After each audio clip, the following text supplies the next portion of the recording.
नमस्कार प्रेक्षक हो. हॅलो डॉक्टर या कार्यक्रमात मी डॉक्टर अमृता वसंत पेडणेकर आपणा सर्वांचं मनपूर्वक स्वागत करते. प्रेक्षक हो, असं म्हटलं जातं की प्राणो ही जीवनम, म्हणजेच प्राण अर्थात श्वास हा जीवनाचा आधार आहे आणि या श्वासोश्वासासाठी आवश्यक असलेला अवयव म्हणजे फुफ्फुसे. त्यामुळे या फुफ्फुसांचं आरोग्य जपणं अत्यंत महत्त्वाचं आहे. फुफ्फुसांचा कर्करोग हा जगभरात सर्वाधिक आढळणाऱ्या कर्करोगांपैकी एक असून वेळेत निदान आणि चिकित्सा न झाल्यास तो जीवघेणा ठरू शकतो. त्यामुळे याच कर्करोगाविषयी जनजागृती करण्यासाठी दरवर्षी 1 ऑगस्ट हा दिवस वर्ल्ड लंग कॅन्सर डे म्हणून पाळला जातो.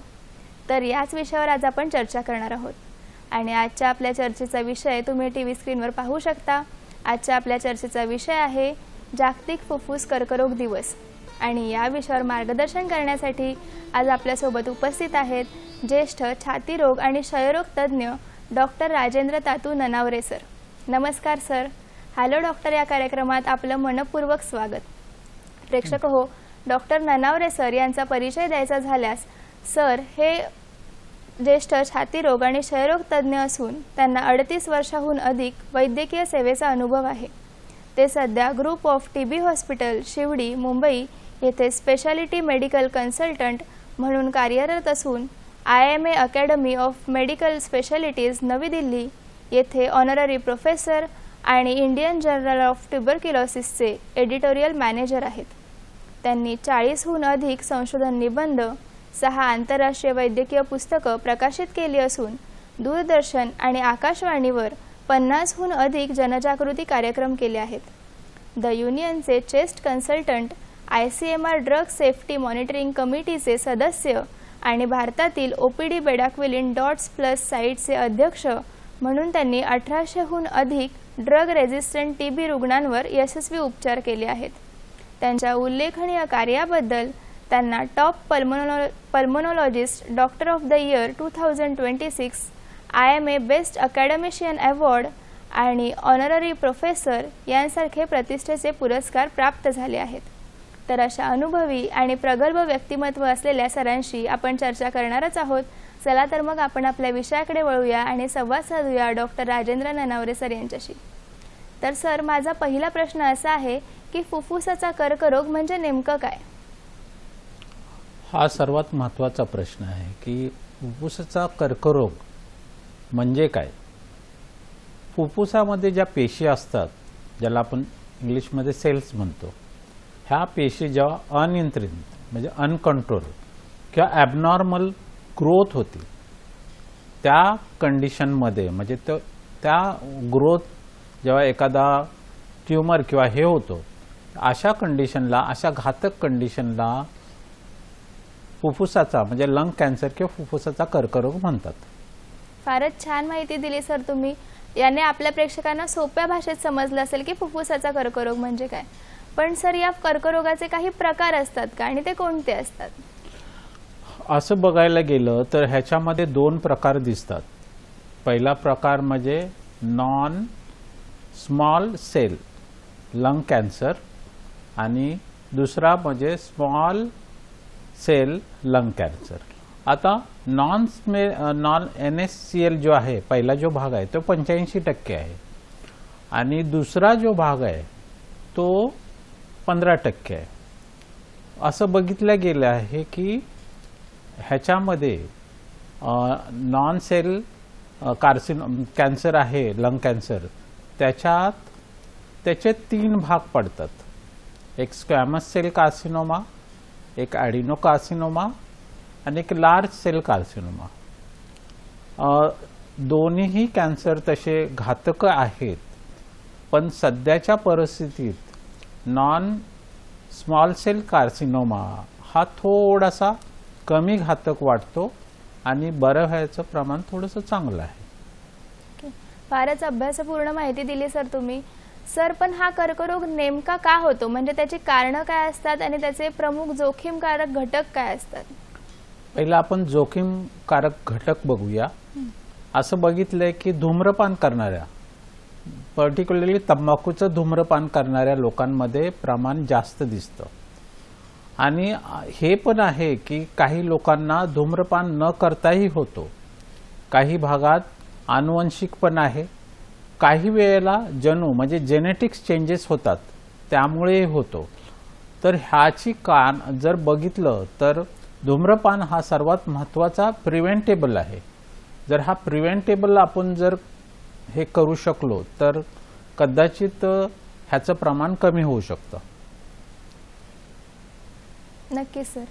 सर याची आता तुम्ही धूम्रपानाविषयीची माहिती सांगितली, तर पॅसिव्ह स्मोकिंग म्हणजे काय आणि ॲक्टिव्ह स्मोकिंग न करता औद्योगिक धूळ किंवा ज्या महिला गावाकडे चुलीवर स्वयंपाक बनवतात त्यातून येणारा धूर, तर या सर्व गोष्टींमुळे सुद्धा कर्करोगाचा धोका वाढू शकतो का?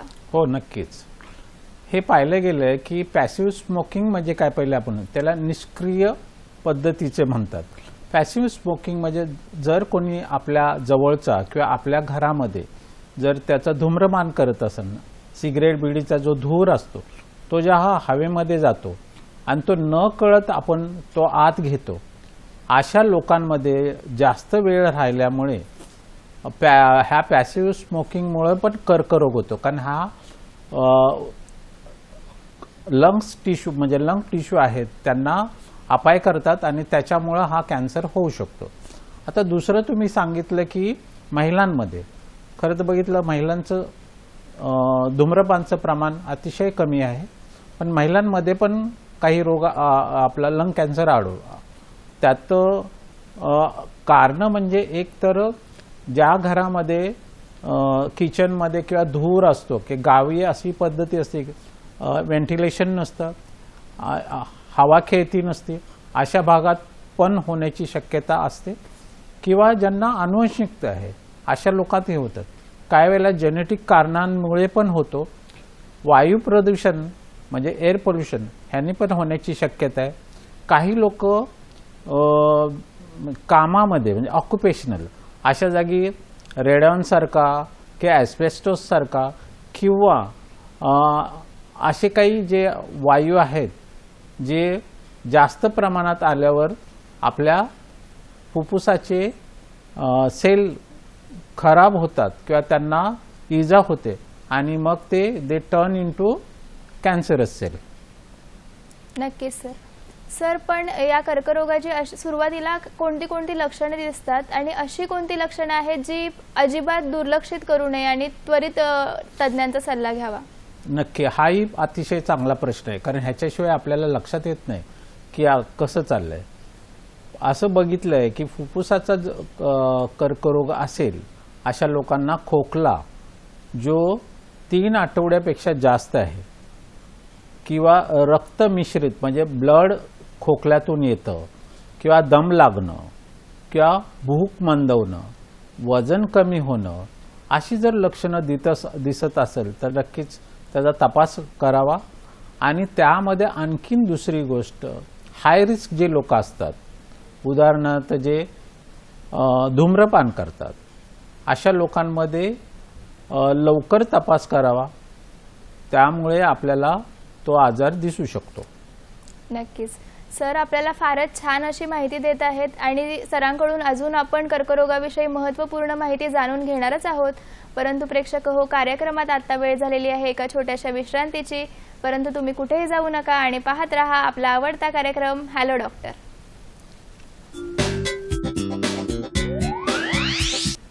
नमस्कार प्रेक्षक हो, विश्रांतीनंतर पुन्हा एकदा स्वागत.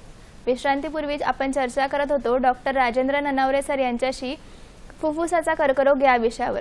तर कार्यक्रमाच्या या वळणावर एक प्रेक्षक आपल्याशी जोडले जात आहेत, रुपेशजी गुजराती सिन्नरहून. नमस्कार रुपेशजी, आपला प्रश्न विचारा. हॅलो मॅडम, मी नाशिक सिन्नरहून बोलतोय. मग असा प्रश्न आहे की सध्या लंग कॅन्सरवर काही व्हॅक्सिन आहेत का किंवा मग पुढे येण्याचे काही चान्सेस वगैरे आहेत का? आणि फुफ्फुसासाठी अशी साधी सोपे कुठले व्यायाम आहेत का जे वृद्ध व्यक्ती करू शकते किंवा मग लहान मुलांना खूपच या पोल्युशनमुळे प्रदूषणामुळे खूप श्वास लागतो सायकल चालवल्यावर किंवा हे चालवल्यावर, तर त्यांच्यासाठी काही इझी व्यायाम आहेत का ते सांगा. थँक्यू. बरोबर, धन्यवाद रुपेशजी. काय मार्गदर्शन कराल याविषयी? त्यांचा प्रश्न असा होता की वॅक्सिन आहे का. कसं आहे की वॅक्सिन असं काही नाही आहे. म्हणजे जसं आपण ह्याला म्हणतो की पोलिओसाठी वॅक्सिन आहे, पोलिओ होऊ नये, तसं नाही. दुसरी गोष्ट की हा जो आजार आहे हा हवेमार्फत म्हणजे प्रदूषणाने किंवा धूम्रपानाने किंवा ऑक्युपेशनच्या जागी जिथं आपण तो धूर आपल्या किंवा किचनमध्ये जिथं गावी व्हेंटिलेशन नसतं, हवा खेळती नसते, अशा जागी होण्याची शक्यता असते.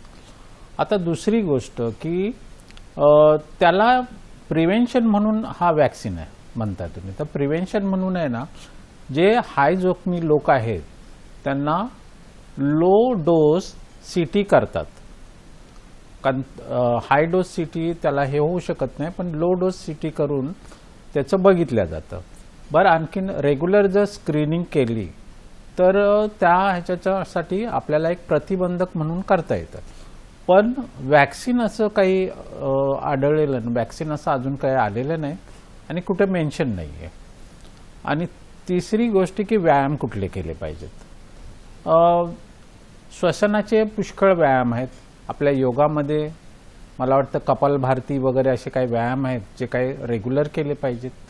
आणि श्वसनाचे व्यायाम आमच्या फिजिओथेरपीमध्ये पण आहेत, स्पायरोमेट्री वगैरे ज्या आहेत त्याही केल्या तर श्वसनाचं व्यायामामुळे आपली श्वसन जी संस्था आहे ती मजबूत होऊ शकते. पण है ना, तुम्हाला महत्त्वाची गोष्ट आहे की जिथं जिथं तुम्ही वायू प्रदूषण असेल किंवा जिथं तुम्हाला असा हवेतून जाणारं काही हे असेल तो अवॉइड केला पाहिजे किंवा तिथं मास्क घातलं पाहिजे. त्यामुळं तुम्ही तुमचं हे वाचू शकता. दुसरी गोष्ट की काही लोकांना COPD किंवा काही आजारामध्ये होतो. उदाहरणार्थ TB झाल्यानंतर त्या TBच्या ज्या जखमा असतात त्याच्यामध्ये पण कॅन्सर होण्याची शक्यता असते. अशा वेळेला ना तुम्ही ह्या जे TB किंवा COPD हे आजार न होऊ देऊ नये. झाले तर त्याची लवकर ट्रीटमेंट घ्यावी. COPD हा आजार धूम्रपानाने होण्याची जास्त शक्यता असते, त्याचं प्रमाणच त्याच्यामुळेच आहे जास्त. तर जर धूम्रपान जर तुम्ही अवॉइड केलं तर कदाचित असले आजार होणार नाहीत. आणि मला असं वाटतं की धूम्रपान मुक्त भारत व्हावा, ज्याने आपल्याकडे जी प्रमाण आहे कर्करोगाचं ते कमी होईल. भारतात पुष्कळ लोकांना कर्करोग हा सापडतो धूम्रपानामुळे. तर जर धूम्रपान जर टोटल स्टॉप केलं किंवा गव्हर्नमेंटने काय ॲक्शन घेऊन काही केलं तर नक्कीच तंबाखूचे सेवन करणं किंवा धूम्रपान करणं ह्या आजार होतात. पण त्याला एकच उपाय आहे की ते थांबलं पाहिजे. वॅक्सिन वगैरेनी तुम्हाला नक्कीच दॅट इज नॉट पॉसिबल. आणि ते मला वाटतं की ज्या सेल चेंज होतात त्या सगळ्या एका वेगळ्या वेगळ्या ह्याच्यातून चेंज होतात. त्याच्यासाठी तुम्हाला रेग्युलर स्क्रीनिंग करणं, अशा अति जोखमीच्या लोकांना, हाय रिस्कवाल्यांना स्क्रीनिंग करणं हाच एक प्रकार आहे. बाकी तर नंतर आजार झाल्यावर पण आपल्याला ट्रीटमेंट देता येते. नक्की सर. सर, जळगावहून सुनील पाटीलजी हे प्रेक्षक आपल्याशी फोन कॉलद्वारे जोडले जात आहेत. नमस्कार सुनीलजी, आपला प्रश्न विचारा. हा नमस्कार, मी गोंडगाव जळगाव जिल्ह्यातून बोलतोय. हा, आपला प्रश्न विचारा. हा, देवघरात लावलेल्या ज्या अगरबत्ती असतात त्याच्याने फुफ्फुसाचा कॅन्सर होऊ शकतो का? बरं, धन्यवाद सुनीलजी. सर, काय सांगाल याविषयी? असं पाहिलंय की अगरबत्तीचा धूर सुद्धा तेवढाच इरिटेबल किंवा काय म्हणतो आपण की जसं सिगरेट पितो त्याचं जे इरिटेशन असतं, पण सिगरेट ह्याच्यामध्ये कार्सिनोजन म्हणजे कॅन्सर होणारे पदार्थ असतात किंवा रसायनं असतात, त्यामुळे होतं. पण अगरबत्तीमुळे पण अगरबत्तीचं जर प्रमाण जास्त असेल, कारण आपण घरी चूल वगैरे करतो तसाच धूर होतो ना, अगरबत्तीचा धूर जास्त असेल आणि तो रात्रभर आपण कोणत्या ह्याच्यात ठेवला तर नक्कीच तो आपल्या श्वसन ह्याच्यातून जाऊन आपल्या फुफ्फुसाला दगा म्हणजे हे करू शकतो, त्रास करू शकतो किंवा त्याच्या इंजरी होऊ शकतात. अशा इंजरी झाल्यानंतर आजार होण्याची शक्यता वाढते.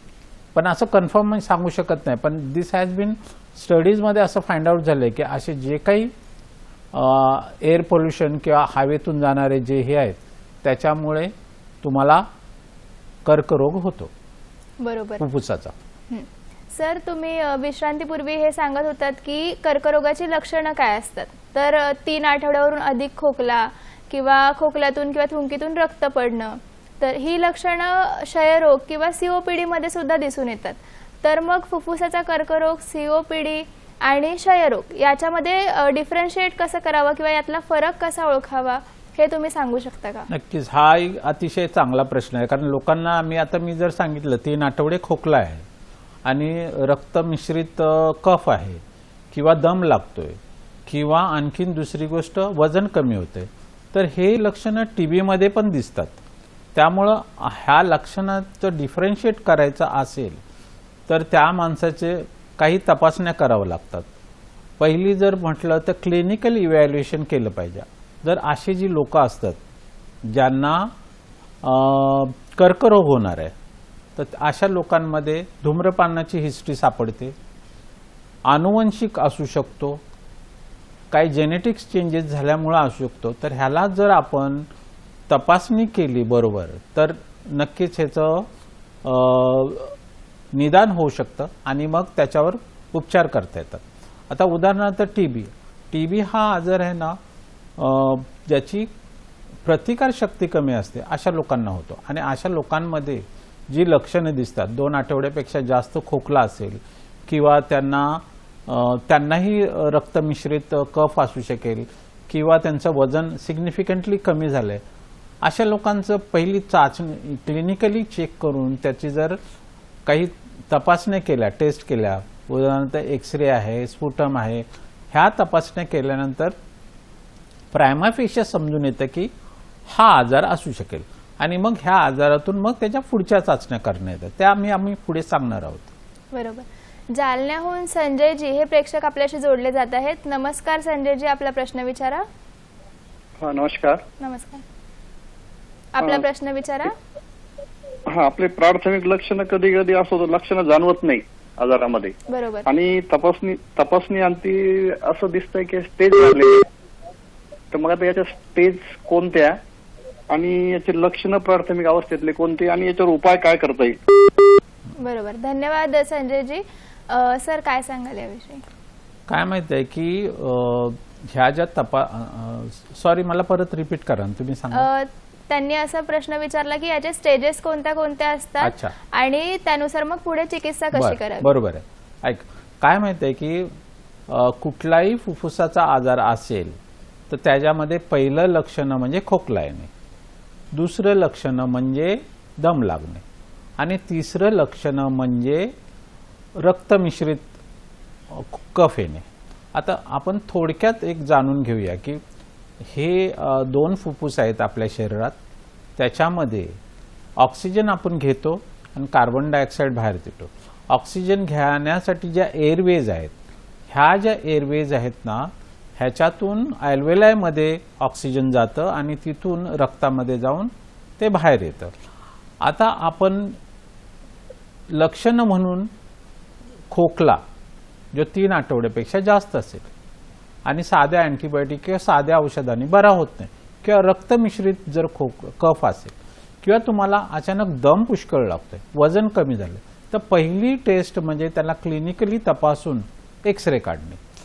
एक्सरे काढल्यानंतर एक असं लक्षात येतं की नॉर्मली एक्सरे जो क्लिअर एक्सरे असतो, 2 फुफ्फुसं दिसतात, हृदय दिसतं, त्याच्यापेक्षा काही दाग दिसले तर मग आपण पुढच्या टेस्ट कराव्या लागतात.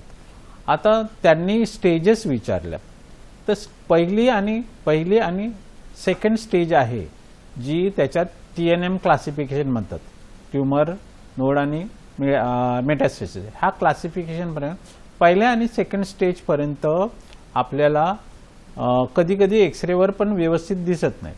मग त्याला गोल्ड स्टँडर्ड आहे CT स्कॅन करणं. CT स्कॅन केल्यानंतर मग जर वेगळ्या पद्धतीचे म्हणजे वेगळे कॅन्सरचे प्रकार आहेत, उदाहरणार्थ जर ॲडिनोकार्सिनोमा असेल तर तो पेरिफेरीला म्हणजे थोडासा श्वासनलिकेच्या बाहेरच्या भागात दिसल्यासारखा दिसतो.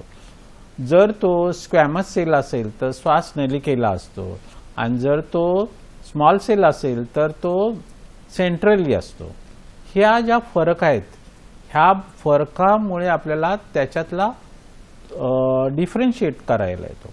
त्याच्यानंतर त्याचं ब्रॉन्कोस्कोपी करतात, ब्रॉन्कोस्कोपी करून त्याची बायोप्सी करतात. बायोप्सी केल्यानंतर तो कुठला आहे तो समजतो, आणि मग आपण जर पीटी स्कॅन केला, पेट स्कॅन केला, तर आपल्याला नक्की समजतं की त्याचे मेटास्टेसिस झाले का.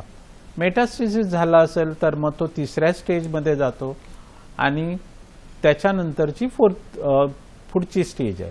तर स्टेज समजायसाठी तुम्हाला पहिली गोष्ट की तुम्हाला पहिला एक्सरे काढावा लागतो, त्याच्यानंतर बायोप्सी करावं लागते. बायोप्सी करताना कधी कधी ब्रॉन्कोस्कोपी करून बायोप्सी करावं लागते, किंवा दुसऱ्या काही पद्धती आहेत त्यांनी आपण बायोप्सी करतो, आणि मग समजतं की तो कुठल्या स्टेजमध्ये आहे. नक्कीच. प्रेक्षक हो, सर आपल्याला अतिशय सविस्तर अशी माहिती देत आहेत, आणि आपण सरांकडून अजूनही महत्त्वपूर्ण माहिती जाणून घेणार आहोत. परंतु कार्यक्रमात आता वेळ झालेली आहे एका छोट्याशा विश्रांतीची. परंतु तुम्ही कुठेही जाऊ नका आणि पाहत रहा आपला आवडता कार्यक्रम हॅलो डॉक्टर. नमस्कार प्रेक्षक हो, विश्रांतीनंतर पुन्हा एकदा स्वागत. विश्रांतीपूर्वी आपण चर्चा करत होतो फुफ्फुसाचा कर्करोग याविषयी डॉक्टर राजेंद्र ननावरे सरांशी. तर सर तुम्ही विश्रांतीपूर्वी तपासण्यांविषयी सांगत होतात, तर त्याविषयी अजून विस्तृत माहिती द्याल का? ओके. पहिली जर आपण बघितलं तर क्लिनिकली इव्हॅल्युएट करतो की आपल्याला त्यांची लक्षणं काय आहेत, आणि त्यांच्या म्हणजे बाकी चेक केल्यानंतर समजतं की बाबा हे असू शकतं. म्हणजे मग आपण पहिली टेस्ट करतो ती एक्सरे चेस्ट.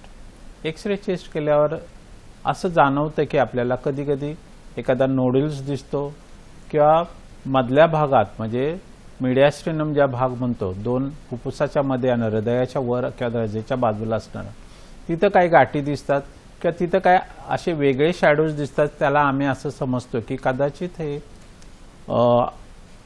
काहीतरी ग्रोथ किंवा काय असेल, आणि मग आम्ही त्याला सीटी स्कॅन करतो.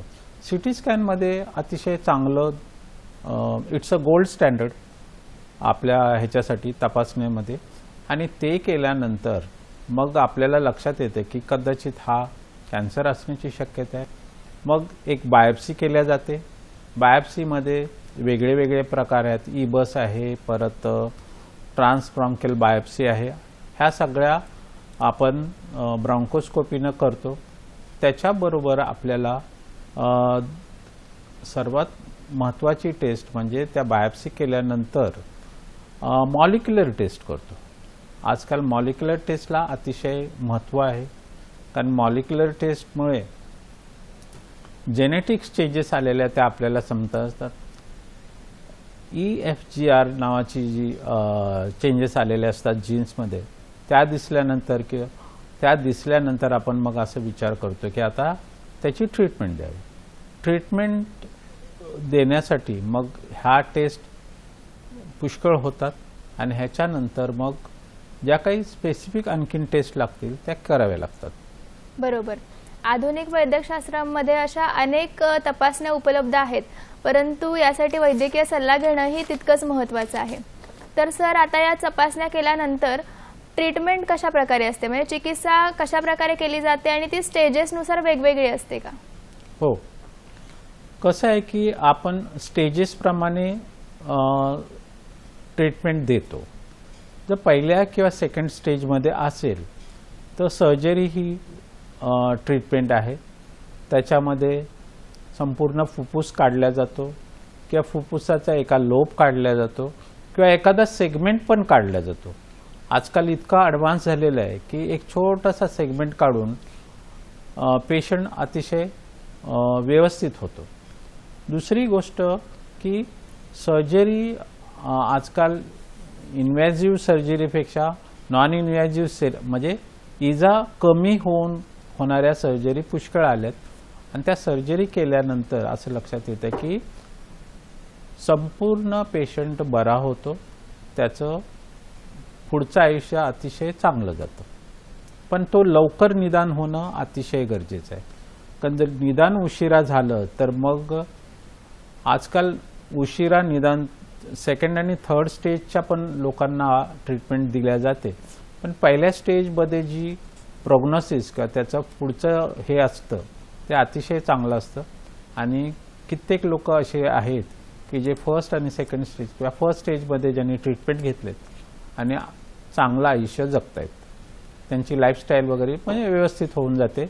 एवढंच आहे की त्यांना चेंजेस करावे लागतात, त्या की धूम्रपान बंद करावं लागतं किंवा आणखीन ज्या काही गोष्टी आहेत की ऑक्युपेशनल असेल तर ऑक्युपेशन तो चेंज करावं लागतं किंवा ऑक्युपेशनमध्ये बदल करावं लागतात. ह्या सगळ्या जर गोष्टी केल्या तर नक्कीच तो पेशंट आयुष्यभर चांगला राहू शकतो. बरोबर. म्हणजे लवकरात लवकर निदान होणं हेही तितकंच महत्त्वाचं आहे. तर सर, अनेकांच्या मनात एक शंका असते की फुफ्फुसांचा कर्करोग हा पूर्णपणे बरा होऊ शकतो का? हो, नक्की. सुरुवातीच्या स्टेजला असेल तर तेच मी म्हटलं ना की सुरुवातीच्या स्टेजला असेल ना तो 100% बरा होतो.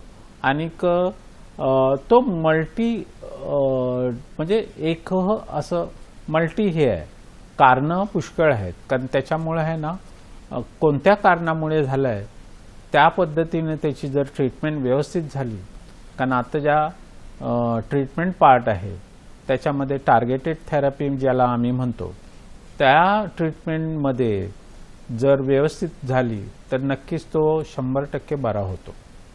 बरोबर सर. सर, आता हे जर उपचार कंप्लीट झाले आणि त्याच्यानंतर रुग्णांनी फॉलोअप घेणं तेवढंच गरजेचं आहे का? हो, नक्कीच. कारण उपचार झाला म्हणजे तो जो ट्यूमर किंवा काय आहे, तो जो कॅन्सरचा जो भाग आहे तो काढलेला असतो.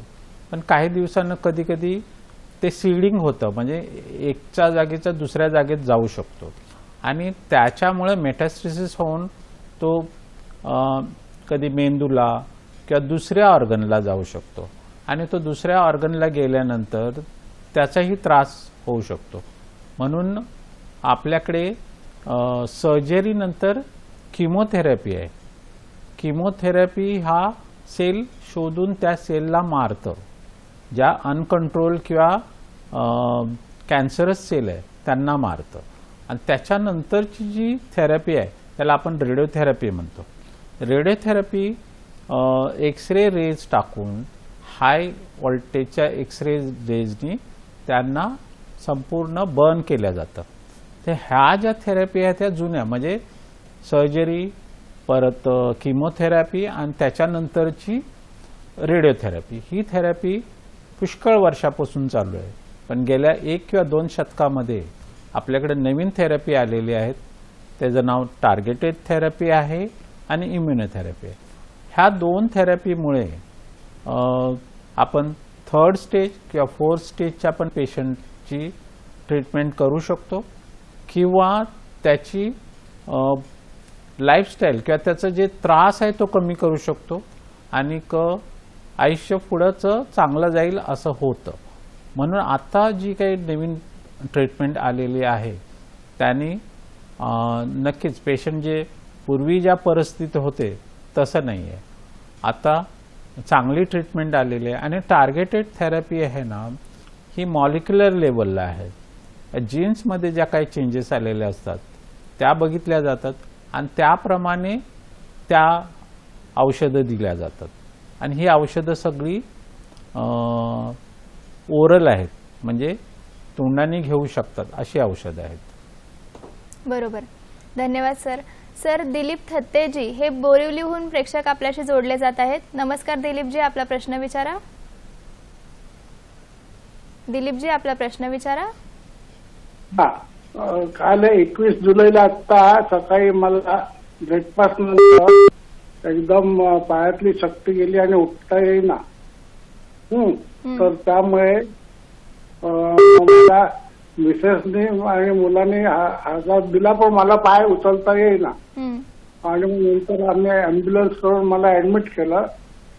तर डॉक्टरने नंतर निदान केलं की तुमच्या प्लेटलेट्स कमी झाल्या, सोडियम कमी झाला आहे आणि हे सगळं करोना ज्यांना झाला होता, मला 2020 आला होता, त्यांच्या लंग्स एफेक्ट झालेले आहेत. तर त्यामुळे होतं का, आणि सोडियम मेंटेन करायला काय करायला पाहिजे, कारण मला बीपीचा त्रास पण आहे. सध्या तुम्हाला श्वसनाशी संबंधित काही त्रास आहे का? पण मला बीपी आहे, त्यामुळे मग मीठ कमी खावं लागतं आणि सोडियम कमी होतो, तर मग ते मिठामुळे होतो असं मला सांगण्यात येतं. तर मी काय करावं? बरं, धन्यवाद दिलीपजी. काय सांगाल सर याविषयी? त्यांचा विषय आपल्या विषयाशी नाहीये. बरोबर. त्यांचा विषय आहे कोरोना झाला होता आणि त्यामुळं त्यांना हातापायाला मुंग्या आल्या आणि त्यांना हॉस्पिटलमध्ये नेल्यावर त्यांना सांगितलं की फुफ्फुसामध्ये काही हे आहे. तर कोरोनामध्ये काय होत होतं की फुफ्फुस लोअर झोनचे जे फुफ्फुस होते ते खराब होत होते आणि त्यामुळे आपला ऑक्सिजन लेवल वगैरे कमी व्हायचं आणि मग त्याला ट्रीटमेंट वगैरे दिल्या जात असं. पण हे ना हे त्याने आणखीन एक गोष्ट सांगितली की त्याच्यामध्ये सोडियम कमी होतं आणि दुसरी गोष्ट की त्यांना ब्लड प्रेशर आहे. ब्लड प्रेशरच्या लोकांना मीठ किंवा सोडियमचं खायचं नसतं हे बरोबर आहे, पण ते ओरल घेऊ शकतात, इलेक्ट्रोल पावडर वगैरे असं काही हे नाही. पण सोडियम अतिशय कमी होत असेल तर तुम्हाला सोडियम घ्यावंच लागेल, कारण ते महत्त्वाचं इलेक्ट्रोलाइट आहे शरीरामधलं. त्याच्यामुळं आपल्या शरीराचे पुष्कळ अवयव चालतात, तर त्याला तुम्हाला हे करता येणार. हां, तुमचा ब्लड प्रेशर वाढतोय तर ब्लड प्रेशर कमी करायची औषधं तुम्ही घ्या, त्याने तुमचा ब्लड प्रेशर कंट्रोलमध्ये येईल. पण सोडियम एकदम कमी होत असेल तर मग तुम्हाला सोडियम घ्यावं लागेल, कारण ते जर तसं नसेल तर तुम्हाला IV मध्ये वगैरे ह्याच्यातून आम्हाला देता येतं. नक्कीच सर, मगाशी तुम्ही उल्लेख केलात की फुफ्फुसांचा कर्करोग हा अनुवंशिक असू शकतो. तर मग जर घरामध्ये कोणाला फुफ्फुसाचा कर्करोग असेल तर इतरांनी काही काळजी घेतली पाहिजे का? हो, अतिशय महत्त्वाचा आहे प्रश्न हा, कारण पण फार रेअर आहे. आणि कसं आहे की जर घरातल्या कुणाला जर पूर्वी फुफ्फुसाचा कर्करोग झाला असेल तर अशा लोकांनी रेग्युलर स्क्रीनिंग करावं. कारण स्क्रीनिंगनी आपल्याला सुरुवात व्हायच्या अगोदर किंवा सुरुवात झाली आहे अशा स्टेजमध्ये आपल्याला समजतं की हा आजार सुरुवात झालेली आहे आणि मग त्याला ट्रीटमेंट आहे. सुरुवात झाली असेल, अर्ली स्टेजमध्ये असेल, अर्ली डायग्नोसिस म्हणजे त्याला जीवदान दिल्यासारखं होतं. तर अर्ली डायग्नोसिस करण्यासाठी तुम्हाला रेग्युलर वर्षांनी किंवा 6 महिन्यांनी स्क्रीनिंग करावं लागेल. पण आता स्क्रीनिंग काय करायचं, तर एक आहे की CT हा स्टँडर्ड, म्हणजे त्याला आपण म्हणतो की गोल्ड स्टँडर्ड आहे. तर CT लो डोस CT करतात, पण तो हायर रिस्क असणाऱ्या लोकांमध्ये. तर रेग्युलर तुम्हाला जर काही लक्षणं दिसत असतील की तुम्हाला हा आजार होण्याची लक्षणं काही दिसत असेल तर नक्कीच तुम्ही डॉक्टरांचा सल्ला घ्या आणि डॉक्टरांच्या सल्ल्याने तुम्ही ह्या सगळ्या इन्व्हेस्टिगेशन करा. कारण काय होतं की तुम्ही जर डॉक्टरांचा एक्सपर्ट कुठल्या डॉक्टरांचा सल्ला नाही घेतला आणि मग चुकून तो मिस झाला तर आजार वाढू शकतो आणि त्याचे परिणाम वाईट होतात.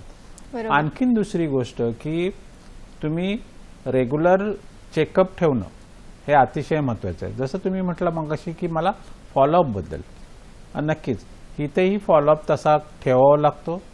आणि जर फॉलोअप ठेवला तर तुम्हाला सुरुवातीच्याही स्टेजमध्ये तो डिटेक्ट होऊ शकतो किंवा सुरुवातीच्या स्टेजच्या अगोदर त्याला तुम्ही हे करू शकता, जेणेकरून तुम्हाला पुढचं आयुष्य सुखी आणि चांगलं जाऊ शकतो, सुदृढ जाऊ शकतं.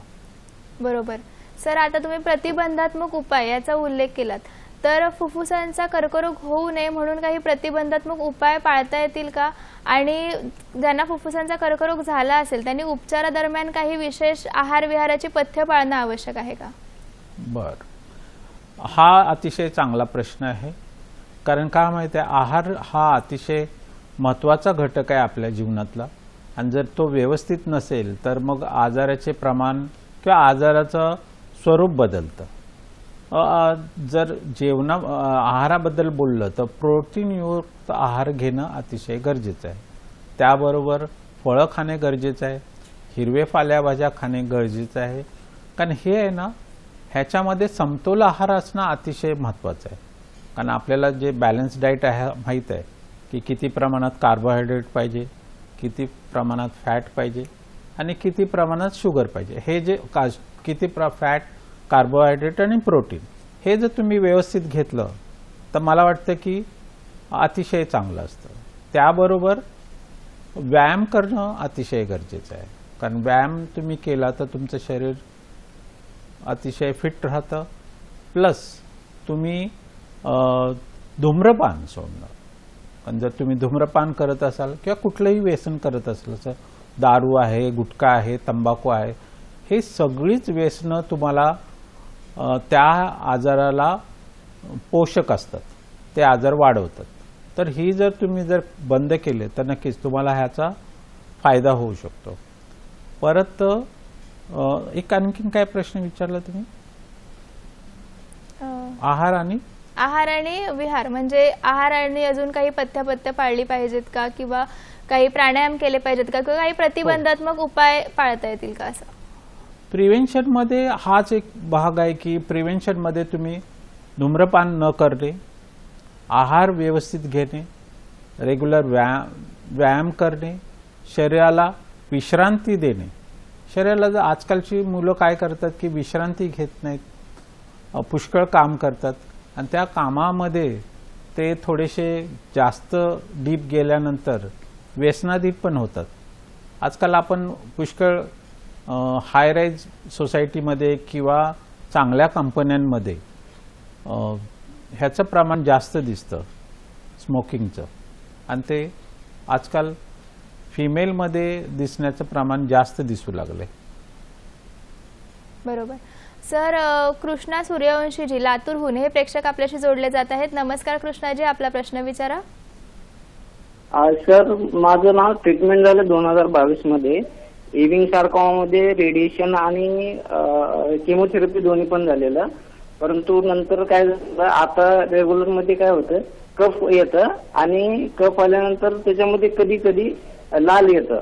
पण त्याचं सिटी स्कॅन पण झालेलं आहे, पण त्याच्यामध्ये काही दाखवत नाही. याचं काही आणखी काही सांगू शकता याबद्दल? धन्यवाद कृष्णाजी. काय सांगाल सर? हो, नक्कीच. अतिशय चांगला आणि पेशंट कडून आहे एखाद्या, तर अतिशय छान वाटला हा प्रश्न.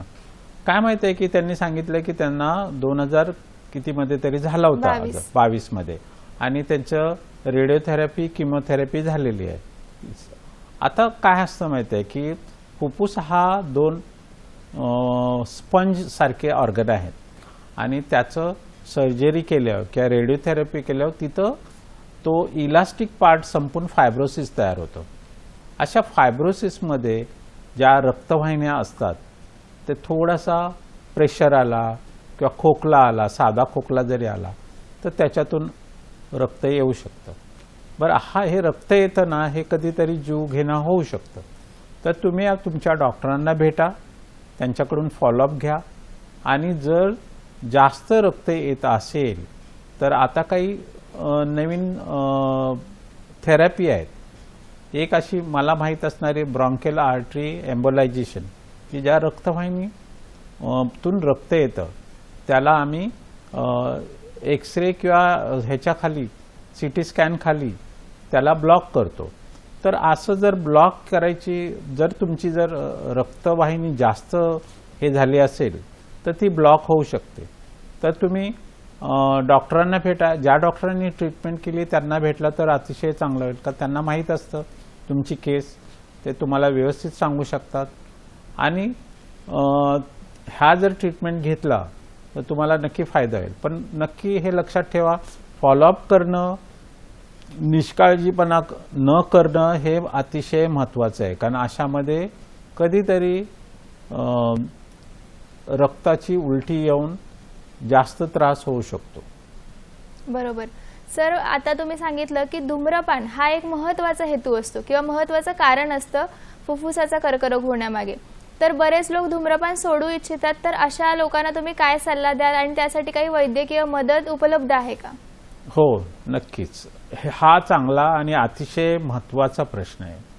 कारण आपल्याला म्हणजे संपूर्ण आपल्या भारताला क्षयमुक्त आणि तंबाखूमुक्त म्हणजे करावं असं माझी आणि सगळ्याच चांगल्या लोकांची इच्छा असेल. तर काय माहित आहे की जर तंबाखूचं व्यसन किंवा धूम्रपानाचं जर व्यसन असेल तर अतिशय मोठा निर्णय आहे आयुष्यातला आणि आरोग्यासाठी अतिशय चांगला निर्णय त्यांनी सोडावी. त्याच्यासाठी काउन्सिलर आहेत, त्याच्यासाठी पुष्कळ काही यंत्रणा आहेत, त्या तुम्ही बघा. त्याच्यातून तुम्हाला नक्कीच फायदा होईल. कारण काउन्सिलर वगैरे आहेत ते तुम्हाला कसं सोडायचं, कोणत्या पद्धतीने सोडायचं त्याच्या स्टेप्स सांगतात आणि त्यामुळे तुम्ही नक्कीच सोडू शकाल. दुसरी गोष्ट की जर तुम्ही आज सोडलं तर तुमचा शरीराचा बदल लगेच व्हायला लागतो, फुफ्फुसामध्ये बदल लगे व्हायला लागतो आणि मग तुम्हाला तुमचं फुफ्फुस पूर्वीसारखे होण्यासाठी नक्कीच फायदा होतो. पण एवढं आहे की तुम्हाला जर आजार झाला असेल, COPD किंवा कॅन्सर किंवा आणखीन कुठलाही ज्या धूम्रपानाने होणारे जे आजार आहेत, तुम्हाला आजारासाठी औषधापेक्षा तुम्हाला पहिलं धूम्रपान सोडणं अतिशय महत्त्वाचं आणि गरजेचं आहे. जर तुम्ही धूम्रपान सोडलं तर मग ती ट्रीटमेंट काम करेल आणि तुमचा आजार नक्कीच आणि तुमचं पुढचं आयुष्य अतिशय चांगलं जाईल. बरोबर. संकल्प करून धूम्रपान सोडण्याचा प्रयत्न हा प्रत्येकाने केला पाहिजे. सर, आजही अनेकांच्या मनात फुफ्फुसाच्या कर्करोगाविषयी गैरसमज असतात, तर मग ते कोणते असतात आणि त्याविषयी काय मार्गदर्शन कराल? गैरसमज म्हणजे की फुफ्फुसाचा हा आजार झाला तो बरा होत नाही किंवा असं. आता जर तुम्ही जर स्टॅटिस्टिक बघितलं, जेवढे काही कर्करोग आहेत त्याच्यामध्ये फुफ्फुसाचा कर्करोग अतिशय घातक आहे. त्याच्यात जे मॉर्टॅलिटी आहे म्हणजे मरण्याचं प्रमाण जास्त आहे. जगभर 25 लाखापेक्षा जास्त दरवर्षी रुग्ण तयार होतात आणि 18 लाखापेक्षा जास्त रुग्ण मरतात. म्हणजे दुसरा सगळ्या कॅन्सरच्या पेक्षा फुफ्फुसाचा जो कॅन्सर आहे किंवा कर्करोग तो त्याच्यामध्ये मॉर्टॅलिटी रेट जास्त आहे. पण आता ज्या नवीन आलेल्या ट्रीटमेंट आहेत त्या अतिशय चांगल्या असल्यामुळे हा आजार पुष्कळ प्रमाणात बरा होतो. म्हणून पहिली तर गोष्ट आहे की ज्या रिस्क फॅक्टर आहेत, पहिलं जर महत्त्वाचं पकडलं तर आपण धूम्रपानच पकडतो, तंबाखूपासून धूम्रपान करायचं. दुसरं आहे की बाकी ज्या घरामधल्या व्हेंटिलेशन वगैरे ह्या सगळ्या जर गोष्टी तुम्ही केल्या तर नक्कीच आपला देश रोगमुक्त किंवा कर्करोगमुक्त होईल. बरोबर. फारच छान माहिती दिलीत सर तुम्ही. सर, आता आपण कार्यक्रमाच्या शेवटच्या टप्प्यात आलेलो आहोत, तर जाता जाता तुम्ही आमच्या प्रेक्षकांना काय संदेश देऊ इच्छिता? पहिली तर गोष्ट की धूम्रपान बंद करा. जर करत असेल धूम्रपान करूच नका. लहान मुलांना तसं शिकवण द्या की कॉलेजच्या मित्रांमध्ये एक वेळ सवय झाली की तो सवयीचा भाग ॲडिक्शनमध्ये होतो. थोडीशी मजा म्हणून आपण करतो आणि मग तो आयुष्यभर त्रास होतो. तर धूम्रपान करणं अतिशय चुकीचं किंवा गैर आहे. दुसरे जे धूम्रपान करतात त्यांनी हा विचार करावा की आयुष्य जर चांगलं जगायचं असेल तर आजच धूम्रपान सोडायचा विचार केला तर नक्कीच तो बरा होईल. आणि तिसरी गोष्ट की धूम्रपाननी पुष्कळ आजार होतात. जर आपण सर्वांनीच विचार केला धूम्रपानबद्दल तर नक्कीच आपला देश हेल्थ वाईज पुष्कळ चांगला होईल. कारण आपल्या ह्याच्यात बघितलं की आपल्याकडे जास्त हा धूम्रपाननी होणारे आजार आहेत, तंबाखू सेवनने आणि धूम्रपानने. तर हे नक्कीच कमी होतील आणि त्यामुळे आपली प्रगती होईल. फारच महत्त्वाचा संदेश दिला सर तुम्ही.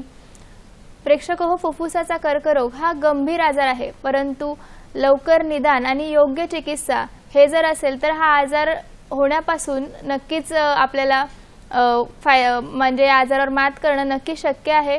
तर सरांनी हा क्लिष्ट विषय फार सोपा करून आपल्याला समजवला, त्यामुळे तुमच्या मनातील कर्करोगाविषयीची भीती नक्कीच कमी झाली असेल.